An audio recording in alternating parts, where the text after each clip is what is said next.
আজকে দুধ আনতে গিয়ে অনেক বড় বিপদে পড়েছিলাম। অবশ্যই ভিডিওটা শেষ পর্যন্ত দেখতে থাকুন। তো হ্যালো এভরিওয়ান, সবাই কেমন আছেন? আশা করি সবাই ভালো আছেন।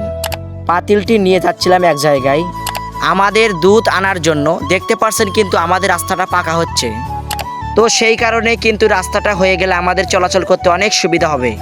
এই রাস্তাটা কিন্তু অনেক বড়, তো সে কারণে কিন্তু রাস্তাটা পাকা হতে সময় লাগতেছে। তো যাই হোক, আজকে আমি যাচ্ছিলাম দুধ আনার জন্য অন্য একটি বাড়িতে।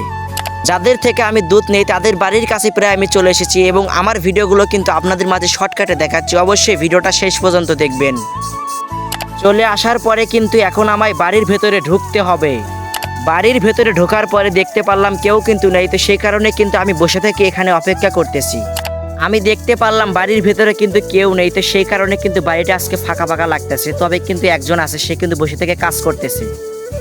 তার কাছ থেকে শুনতে পারলাম তারা এখন পর্যন্ত গরুর দুধ নাকি দোয়ায়নি, দোয়াতে হবে। তারপরে সেই লোক আমাকে ডাক দিল, আমাকে নাকি গরুর ঘরে যেতে হবে, তাদের গরুটা নাকি আমাকে ধরতে হবে এবং সে কিন্তু গরুর দুধটা এখন দোয়াবে। তা আমি চলে আসলাম তাদের গরুর ঘরের ভেতরে। আসার পরে দাঁড়িয়ে থেকে অপেক্ষা করতেছি, যে লোকটা আমাকে ডাক দিয়েছে সে কিন্তু অন্য আরেকটি কাজ করতেছে। তারপরে সেই লোক কিন্তু গরুর দুধ দোয়ানো শুরু করলো, আর অন্যদিকে কিন্তু আমি গরুর বাছুরটি ধরে আসি যাতে ছুটে না যায়। আর এই গরুর ঘরের ভেতরে কিন্তু অনেক গরম, আমার শরীরটা পুরো ঘেমে যাচ্ছে। হঠাৎ করে একটা সেই লোকের ভুলের কারণে কিন্তু অনেকগুলো দুধ মাটির ভেতরে পড়ে গেল।